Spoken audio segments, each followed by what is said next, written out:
Test, test. De microfoon is niet te horen, zeg maar nu gewoon voor publiek, of wel? Oh, oké.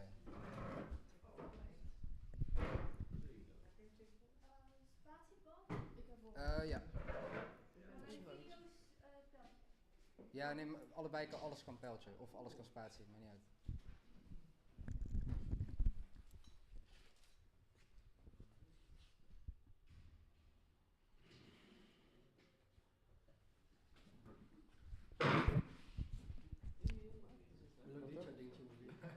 Ja, wel eventjes, man. Half uurtje of zo? Hoeveel? Half uurtje? Dat is prima. We moeten om 7:50 trein hebben op Tilburg Centraal. Kan ik bij jou achterop? Ja, kan achterop. Gaan wij hierna gelijk door. Ja, perfect. Dan kan ik even kijken. Alright. Ik denk met jou achterop, denk een kwartiertje naar het station of zo fietsen? Ja, dat is niet goed. Yeah, I'm also going to talk because there's also a live stream going on YouTube right now. So hello everyone in the chat. Thank you so much for tuning in. If you don't know why there's only one live stream today, I'll explain later on social media. But for now, we're having a talk by Pavemeant Atelier. He's going to talk about his creative process, I think, right? Yeah. So I'm going to just give the mic to him and enjoy. All right, first off, just thanks to Tom for letting me have a talk here. And yeah, so today I'm gonna talk about Pavement and what it's all about. For me personally, there's like a main goal within the work that I'm making, which is to have some sort of interaction. And it is most of the interaction that you would usually find within work is, in my opinion, covering the grounds of abstract art, in the way that with usual classical art, where you have like stills and landscapes, you're able to perceive what's on the canvas. But whenever you have an abstract painting, you have to really find your own work, or like your own thing within that work that provokes some sort of interaction that you have to find for yourself. And that's something that really interests me. But it's something that is also really far away from a lot of people, because not everybody is able to understand abstract art. And that's the reason why I want to go into a different direction with this work, in the way that I want to create stuff that is still abstract, but is a bit more approachable, in a way that you as an individual can interact with the work, and by interacting, you would be able to find the true nature of the work itself, or like find the full-scale picture that is behind the work. Yeah. So as you can see here, these are two abstract paintings that are made out of plaster. And what I try to accomplish with these works is that I want to create something that is on the level of interaction, really approachable, in the way that you as an individual are not only there to perceive the work, but you are there to interact with it, in the way that you have to walk around the art piece to fully get the full concept. Because for these two art pieces, you have to stand on the left, on the right, and in the front of the piece to really understand what you are seeing. Because you can't see the image from the front, which creates this one image that you would probably just see when just walking past it. But it has multiple dimensions, because if you look at it from the left, you will see the color yellow, and if you look at it from the right, you will see the color orange, which in itself doesn't really have to mean anything, but the interaction itself that you have to take to really see what there is to see on itself is like the main goal and the main purpose in what I'm trying to accomplish. Okay, now I'm going to talk about me, because like it will probably be some sort of paradox if I'm talking about interaction while I'm standing here with a sock over my head, which is understandable. But let me explain why I'm why I'm doing this. I feel like the work that I'm making shouldn't be represented by me. As in, I don't think that me as an individual is the one that came up with all of this. In a way, I did come up with the work that I made, But the thing is, I don't believe that who I am today is truly what I am.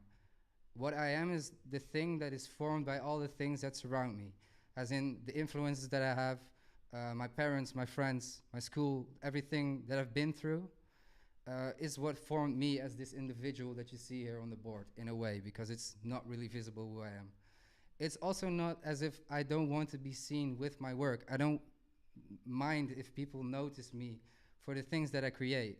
But what I do mind is whenever I would stand next to my work on an online platform and show everything off as if it's my work, because then it becomes more about me instead of the work itself. So for that reason, I choose to put a sock over my head so that I won't be recognized online. And if you want to recognize me in a way, you have to come by and just have a chat with me, and that will be all fine. Okay, so this is like an artwork that I've made, which is sort of based on this concept. It's an artwork that is supposed to represent an individual that you could just see walking by on the street, as if like the work itself seems to be some sort of plain canvas. It's just sort of white. It has some sort of organic movement in it, but it should represent the random individual that you see walking by on the street. Because that person that you have in front of you, that guy or that girl or whoever just that walks past you, it doesn't say anything. That individual can be anything, anyone, at any version of what it sorry yeah, that individual can be whatever that individual can be, as in you are able to have your biases and have some ideas or things that you can think about that person, but those ideas don't mean anything up until the point where you start having interest into that person, or start to really look upon what his qualities or character actually is. And in that way, you are able to perceive his character as long as you're able to be interactive with that person and be able to show interest. And for this piece as well, what I try to accomplish is to show that embodiment of a person. So it looks like a plain canvas, but whenever you start paying attention or take a different angle and start looking at it from a different way or a different perspective, you can start seeing the colors come through the painting. It's meant to represent the character type that's behind that plain canvas, but you're only able to perceive it whenever you take interest. Okay, now I'm going to talk about the subjects that I approach whenever I'm working on a new concept. And the first thing I take into consideration is my creativity. And creativity is just like a really broad concept, because my version of creativity is not necessarily the way that you approach creativity. But for me, it works like this. I start associating and I start abstracting. By that I mean that the way that I create things is that I put two and two together. If you see these pictures, it's possible that you could maybe see who this person would be. It's like a designer at Dior called Daniel Arsham. This guy is really good at associating. As you can see here, he uses a lot of materials like plaster and stone, which he then includes within other types of concepts, which means associating. He takes this material like stone and then converts it into a jacket, which then ends up looking like this, like an absolute magnificent piece of art. But then he starts to associate it with a design object like a lamp, and he turns the jacket into a lamp. Now, his final work, or not necessarily his final work, but one of his latest work, he started associating his same concept, but then within the clothing design platform. He made statues out of the jackets that were already made, covered them in concrete, and then put them up on a pedestal. So then eventually he was able to have the models come in, break his jackets out of the concrete, so that he then can put it on to the models so that they could wear them. Like, it's not necessarily a piece that you would rock on the streets, but still it's something new, because he started associating something that was usually never associated with making clothing. Okay. And now abstracting. This piece of art is probably something you've seen before, and if you haven't seen the art piece itself before, you've probably seen the clocks. It's called The Persistence of Memory by Salvador Dali, and is based around the subject of the fluidity of time. It is based around the subject of fluidity of time, in the way that you as a person are not able to perceive the same thing, or like the same version of time as someone else. Because for you, the day could have been really fast, while for someone else, it could have felt like the longest day on earth. So if you start associating with this, you would say, okay, fluidity of time, maybe that's why the clocks are dripping. But if we have to listen to what Dali said, Dali was inspired on a block of cheese that was melting in the sun. So if you take a block of cheese and come all the way from that concept into making a melting clock, that's not associating, it's called abstracting. In the way that you are able to make something completely different out of something that you have already, out of some complete random object.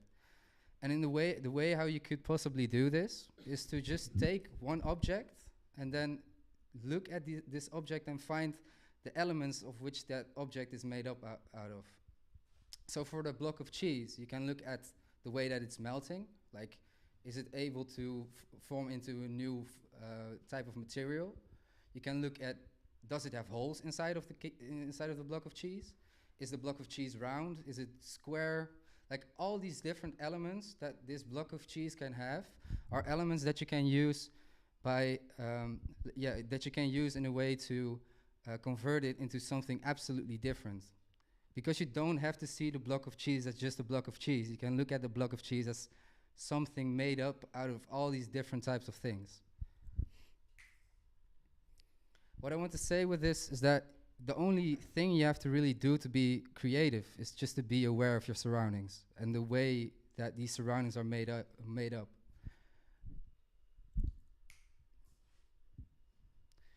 Okay, then my second subject, which is rejecting style.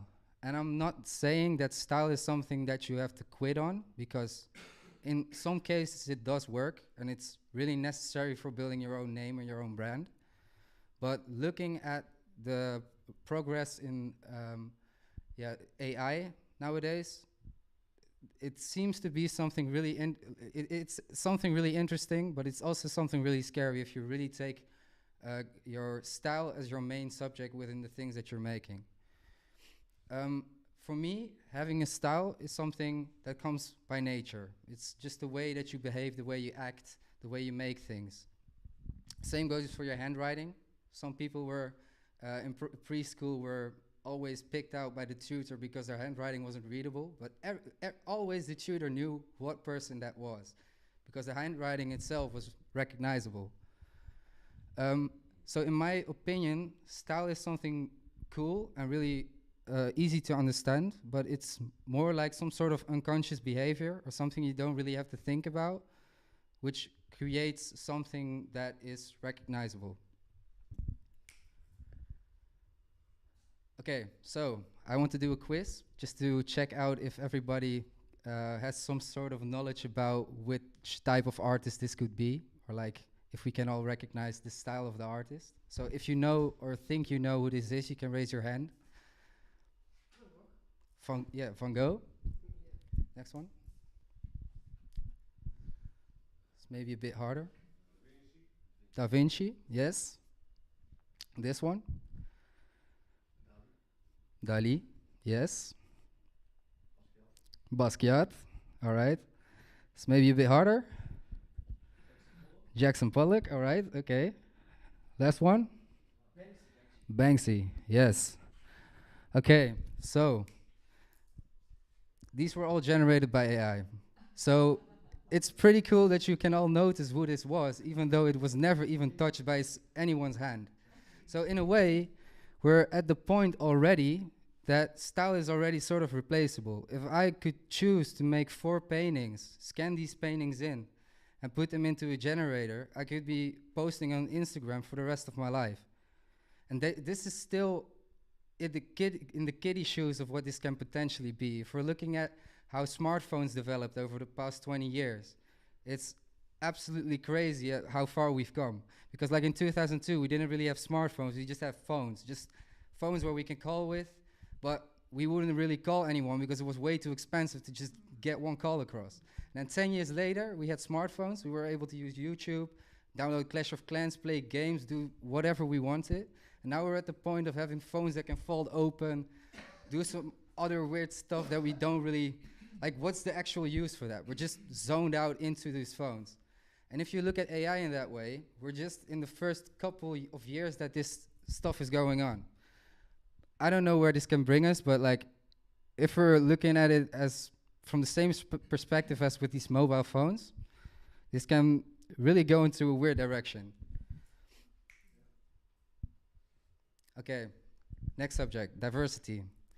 I think diversity is something that really fuels everything surrounding the concept of creativity, in a way that if we are just sticking to our own bubble, like the bubble that we're living in, and we're not able to see these other bubbles surrounding us that we don't necessarily agree with, but also are not open to conversate with, we're sort of stuck in the same situation or place that we've already been in. So that itself is something really not good for your own creativity and the possibilities that you can come up with. You have to see it like this. You, as an individual, are a bubble, or at least you're living inside of one. You have to see your bubble as something that is floating on a flat surface covered with soap. So your bubble will never pop. Your bubble will eventually just flow over that surface between all these small bubbles surrounding you. And these small bubbles you can see as like a lamp hanging in the corner, or an individual just walking by. All these individuals of all these things that you can look at are things that you can include in your bubble as long as you're willing to collide with them. So if you really want to have a good perspective on what life is, or like where you want to go to, or be creative, you have to be open to these other bubbles. Because if you're not doing that, you're always staying in this small singular bubble that covers just a little bit of ground. But as long as you're able to collide with the other bubbles, you're able to expand and cover some more surface so that your views become more sturdy and understandable, or like, yeah. Okay. One example of being diverse is the way of you working with materials. For some reason, I chose to just pick 3 flat surfaces, but you shouldn't really pick 3 flat surfaces. Yeah. Well, let's just start with the first one. Like, this is one of the canvases I have in the back of my storage that are never going to be really finished. This is a work that I really only use to test possibilities on, in a way that I try to test my possibilities on that canvas in a way that would usually not be possible. I started off with using oil paints to then try and rip it off with a big vinyl sticker, but it didn't work out, so I didn't really have any other options for the canvas. So then afterwards I thought, like, okay, I know paints dry out quickly when it's in the sun. Heat dries up paint. So what happens when I take a spray gun, fill it with hot water, cover the surface of the canvas with droplets, to then spray over it with acrylic paint? What happened was that it created some sort of sacs on top of the canvas, which created some really weird texture, which was something that I could use to then create a new artwork with. Then I decided to scrape all these bubbles off with a steel brush that you would usually use to clean the tiles in your backyard, and created some sort of like yeah, like the top of a red mushroom type texture. Um, and then eventually I went over it with some more acrylic black paint combined with thinner to then create this. This is nothing completed. It's just like a canvas that I use to check out whatever works. So just by being diverse with the materials, I've already learned four more new possibilities that I could use in new artworks.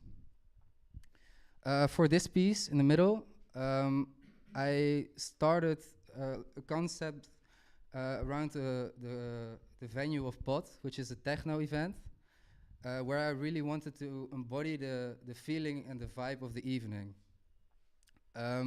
I wanted to create something where the people at the venue could take part of and create something which embodies the feel of the evening.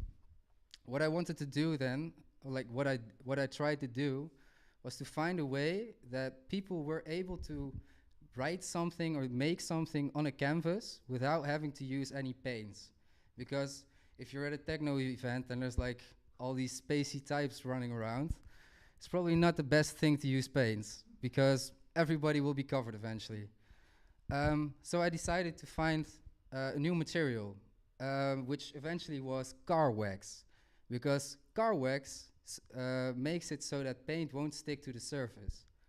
I created layers of paint with a layer of wax in between so that people at the venue were able to scratch off the layers in between the paints. Which is why the work is called rash, like the rashes that you could have on your skin. Yeah, so that was the final result that came out, and I was actually really glad that nobody really put anything offensive on it, except for tits and stuff like that. But yeah. So yeah, there was like a really interesting way of creating art, because it was something that wasn't really made by me, but made by the people. And basically this was all possible because of me experimenting with other types of material. Then on the right, this is like a slab of polymer, which is worked with acetone, because I knew that polymer dissolves inside of benzene, acetone, and other types of fluids. So I knew that it dissolved, but I didn't know in what way it would dissolve if I wouldn't just stick the material into the can of benzene or acetone. So I tried that out, and eventually this came out in a way that I didn't really expect that it would look that good. So it's also like a new thing or a new way to approach making art. So this is also like now a new possibility for me to create something. Okay. Yes, okay, this is maybe a bit, looking a bit more frightening. Yeah, on the left you have Andrew Tate, which is like a guy that went completely viral on Instagram, on TikTok, because of his views on male masculinity and other things. Then you have Putin, who is like the president of Russia, who's in war with Ukraine. Greta Thunberg, who's like one of the lead climate activists, and the CEO of BlackRock, which is the biggest company in the world, which almost the company has almost like the grip of the entire grip on the entire world. What I want to say with this is that not necessarily these people are not necessarily people that you have to agree with or be interested in, or like, sorry, no, you have to be interested in them. But because these people have such clear views and such broad opinions, you're able to scale your own opinions and your own visions off to theirs.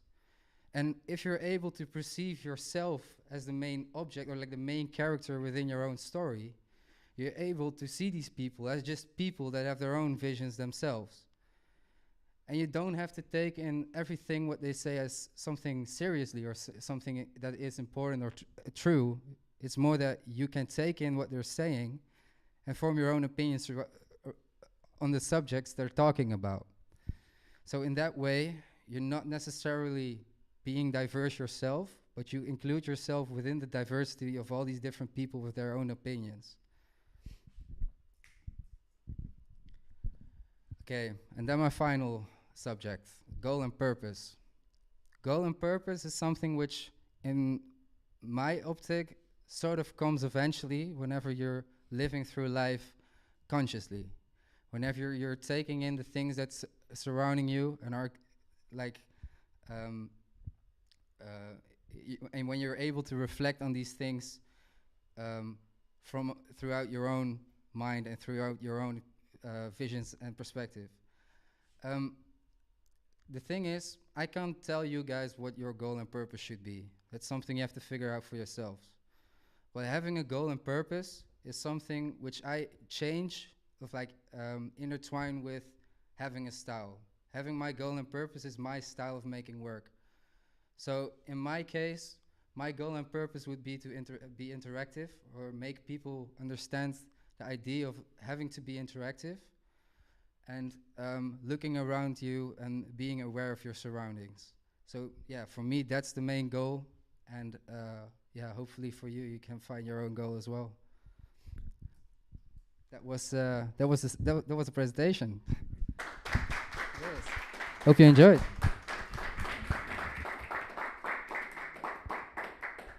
Any questions, maybe?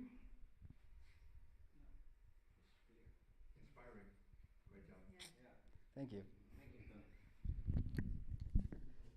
Alright, so we have some comments from but like only positive comments, I think.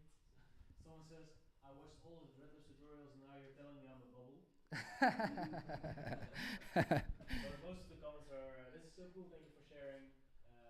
Having a goal is really important. Going towards something bigger. So good job, dude." So. Oh yeah, and yeah, I'm gonna plug myself now if that's okay. Yeah, sure. If you guys want to check me out or just stay updated with my progress, you can follow me on Instagram, Pavemeant Atelier. Pavement is spelled with MEANT, and then dot atelier. I should have put it on the board, but That's the first slide, I think. yeah. Oh yeah, put it. Yeah, exactly. Right. Maybe I have one thing. Of course.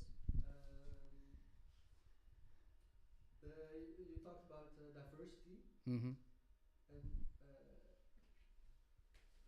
don't you think? I think it's also what you said, kind of. But don't you think just diversity and also the slide with Putin and all those other guys? Don't you think it's just like even if you don't agree with something, you can still use it as inspiration and to do it, especially something arty, uh, not really to make a point, but just to make a objectified kind of thing out of it. So just what I'm trying to say is just like, don't you think all the diversity and everything and all the opinions you got nowadays is just very useful for inspiration? Yes, I think like the way that we all perceive the same news and the same Instagram posts and stuff like that, you could see that as diversity, but in my opinion, that's not really about diversity because we're all looking into the same direction. Um, like how I think how we should perceive diversity is just by looking at things and not taking like okay wait, this is probably a better way to explain this. The way that I approach things is by understanding that whatever I'm saying is absolute bullshit. Everything that comes out of my mouth is bullshit, but everything that someone else is telling me is also bullshit. And by putting my bullshit next to theirs, I'm able to create a more complete and more structured version of my own bullshit to then be able to truly go into the actual subject or the thing that I'm interested in for myself. Because I don't really mind if someone does something that I wouldn't do. But I do mind if someone would tell me that the thing that I'm doing is bullshit. Because I know it's bullshit. I'm just doing it because I like to do it, right? Yeah, exactly. Yeah. Okay, nice. Does that answer the question? Yeah. Yeah, I don't know if it really was a question, but it's a nice conversation. Oh yeah. Yeah, yeah.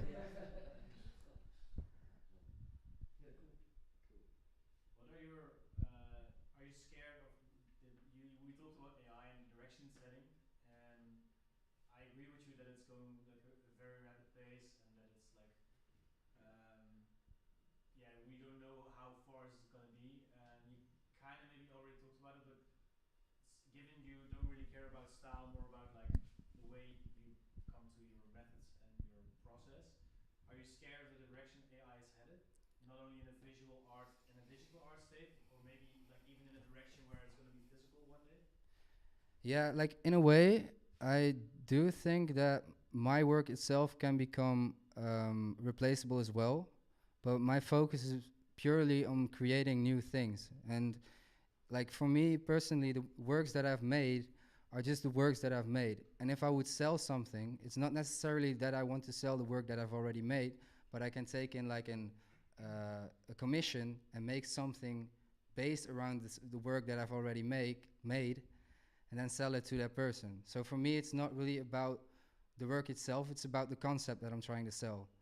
And so the thing is, I'm not really sticking to one thing that I have made that works for me. So in that way, I'm able to create something new eventually, which is not replaceable by an AI. Like till the point where AI is able to have its own consciousness and is able to be creative for itself, I don't think I will be replaced. Up until the point that that happens, I think everything is lost. Right. And not necessarily only just my not only my job or my thing that I like doing, but I think we're all fucked. yeah, we're all just on a sinking ship, just waiting to drown. But yeah. This video is gonna get demonetized, by the way. But that's okay. Oh shit. Yeah. No, Okay. that's okay. But shit, that was. Oh yeah. So wait. So now you said this. Does that mean that you're never gonna do like a series where you have a copied version? So you know Joseph Klibanski, I think, right? Mm-hmm. You know how he does like molds of statues and he just sells like 500 per design or whatever. What's your opinion on that? Because the way you say it right now is so how I see it, like you would, for example, do an artwork and that would never be like scanned in and printed on a different design. Yeah, that like if my work would be scanned in, it would be put out as a print. That would be a possibility, but my focus for myself is not necessarily on that subject. Like it's another way of making money, and yeah, that's all it is, right? yeah, it's not. I don't see it as anything else but that. Like it's not really intertwined with making art. It's just about making a new product that sells. Yeah. Yeah. Funny. Ciao, ciao. Thanks. Right. Okay, later. Makes sense. Yeah. Alright. All right. Any other questions? All right, then I think that was it. All right. Thanks for your attention.